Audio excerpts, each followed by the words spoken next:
श्री स्वामी समर्थ. नमस्कार मंडळी, स्वागत आहे तुमचं आपल्या या मराठी यूट्यूब चॅनलमध्ये. स्वामींच्या कृपेने आपला दिवस आनंदात जाऊ हीच मी स्वामींच्या चरणी प्रार्थना करते आणि आजच्या नवीन व्हिडिओला सुरुवात करूया. तर यंदा पौर्णिमा, चैत्र पौर्णिमा आणि हनुमान जयंती एकत्र आलेली आहे. हा दिवस खूप महत्त्वाचा मानला जातो. या दिवशी हनुमानचा जन्म झाल्यामुळे आणि चैत्र पौर्णिमा एकत्र आल्यामुळे या दिवसाचं महत्त्व खूप वाढलं गेलेलं आहे. कारण या दिवशी सर्वार्थ सिद्धयोग जुळून आलेला आहे. शक्तीचे प्रतीक असलेले मारुतीरायाची पूजा केली जाते आणि या दिवशी मारुतीचे हनुमान चालिसाचे पठण केले जाते आणि या दिवशी आपल्या कुलदेवतेचा मान सन्मान केला जातो. एका सुवासिनीला घरात बोलवून तिचा मान सन्मान कशा पद्धतीने केला जातो, ओटी भरली जाते. आणि जर तुम्ही चैत्र नवरात्रीमध्ये जर तुम्ही योग्य पद्धतीने आपल्या कुलदेवतेचा मान सन्मान केलेला नसेल किंवा राहिलेला असेल किंवा तुम्ही ओटी भरलेली नसेल तर या दिवशी ओटी भरली जाते. कारण हा दिवस खूप शुभ मानला जातो. कारण या दिवशी सुंदरकांडचे पठण केल्याने जीवनातील सर्व दुःख नाहीसे होतात, नकारात्मकता दूर होते. कारण ग्रहाचे दोष जर आपल्या जीवनामध्ये असेल किंवा आपल्या घरामध्ये वास्तुदोष असेल, नकारात्मकता असेल तर ते दूर करण्याचं काम माता आपली कुलदेवी करत असते. म्हणूनच कुलदेवीतेचा कुळाचार करणे खूप प्रभावी म्हटले जाते.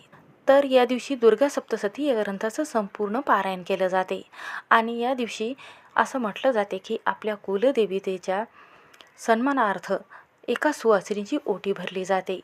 असं म्हणतात की चैत्र पौर्णिमा आणि हनुमान जयंती हे एकत्र आल्यामुळे हा दिवस अत्यंत पवित्र म्हटला जातो.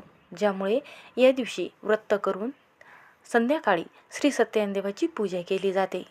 पूजा केल्याने जीवनातील सर्व भीती, त्रास, नकारात्मकता, त्रास घरामध्ये असेल किंवा बाहेरचा असेल तर तो दूर होतो.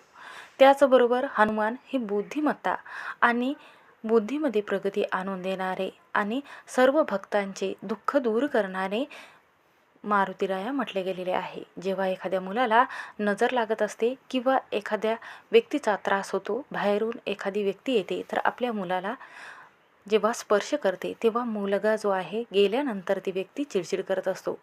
तर चिडचिडपणा कमी होण्यासाठी रात्री जर तुमचा मुलगा जर आहे तर तो रात्री झोपेमध्ये रडत असेल, दात खात असेल तर आवर्जून या दिवशी मुलांसाठी हा उपाय करायचा आहे.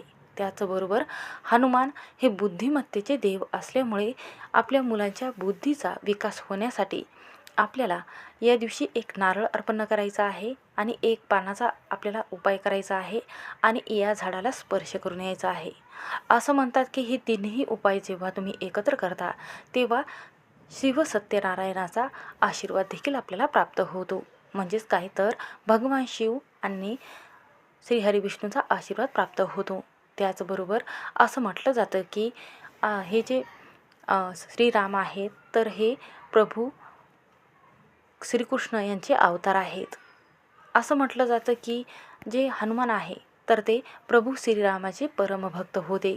श्री रामनवमीच्या जयंतीच्या दिवशी आपण प्रभू रामचंद्र आणि प्रभू हनुमान यांची पूजा जी आहे तर ती एकत्र करत असतो. कारण या दोघांचे नाते जे आहेत तर ते अतूट म्हटले गेलेले आहेत. पवित्र असा हा शुभ दिवस असल्याने हनुमान जयंती मंदिरामध्ये तुम्ही साजरी करू शकता. या दिवशी स्वर्गलोकातून अमृताचा वर्षा होतो. म्हणूनच या दिवशी उपास करण्यासोबतच हनुमानजीच्या पूजेसोबतच काही प्रभावी उपायसुद्धा आणि सेवासुद्धा केले जात असतात. म्हणूनच आज या व्हिडिओमध्ये मी तुम्हाला एक प्रभावी उपाय सांगणार आहे. असा उपाय जो तुमच्या मुलांच्या आर्थिक समस्या दूर करेल, जीवनातील अडथळे दूर करेल आणि मुलाला लागलेला जो शत्रू त्रास आहे, नकारात्मकता आहे तर ती दूर होईल. म्हणून गुरुवारी हनुमान जयंतीच्या दिवशी तुम्ही काहीही नाही केले तरीही चालेल, पण या दिवशी या झाडाला नक्की स्पर्श करून यायचा आहे. अशा ठिकाणी एक दिवा आपल्याला लावायचा आहे, ज्यामुळे तुमच्या घरामध्ये शत्रू जो आहे तर तो माफी मागेल आणि इतका पैसा घरामध्ये येईल की त्याचबरोबर घरातील दारिद्र्य गरिबी नावालाही उरणार नाही. तुमच्या मनातील कितीही कठीण इच्छा आहे तर ती ताबडतोब पूर्ण होईल. म्हणूनच असा दिवा कुठे लावायचा आहे आणि असं कोणतं झाड आहे जे प्रभू मारुतीला आणि शिवशंकर यांना अतिप्रिय आहे. म्हणून कोणत्या वेळी आपल्याला हा उपाय करायचा आहे का करायचं आहे याची संपूर्ण माहिती या व्हिडिओमध्ये पाहणार आहोत. त्यामुळे व्हिडिओ हा शेवटपर्यंत नक्की पहा. चॅनलवर नवीन असाल तर नक्की सबस्क्राईब करा आणि शेवटपर्यंत व्हिडिओ नक्की पहा.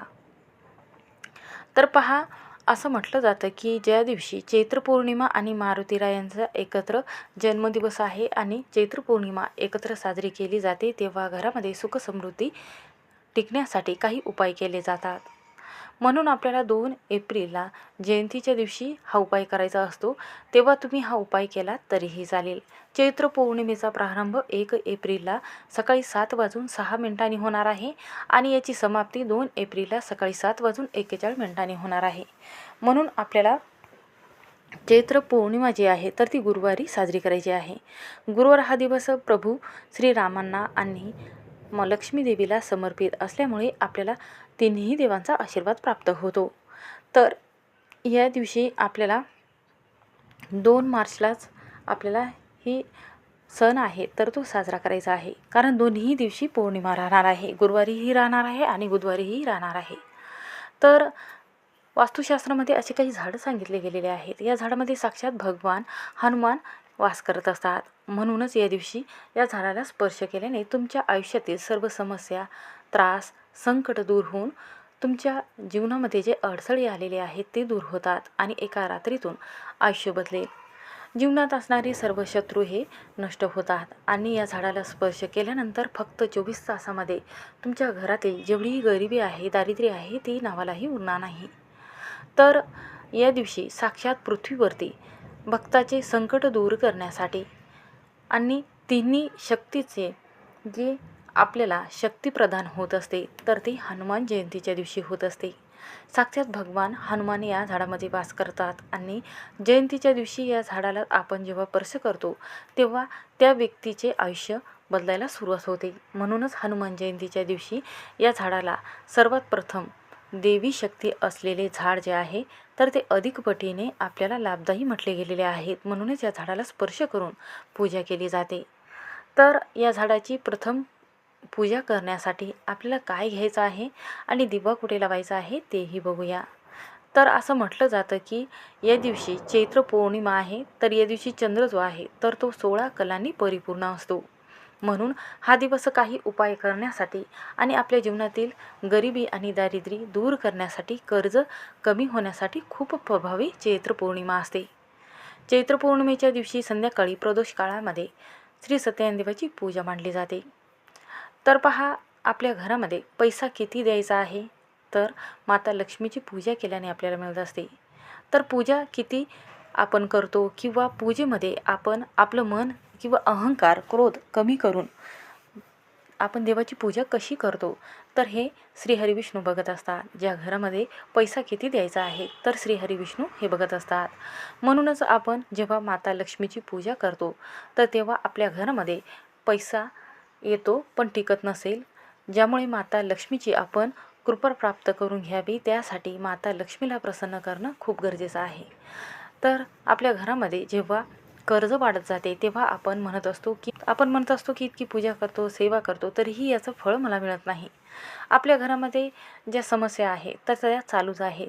घरामध्ये वाद आहेत ते चालू आहे. घरामध्ये पती पत्नीमध्ये एकोपा नाही, नात्यामध्ये एकोपा नाही, घरामध्ये भावाभावाचं पटत नाही, आपल्या जीवनातील काही दुःख आहेत तर ते वाढतच आहे.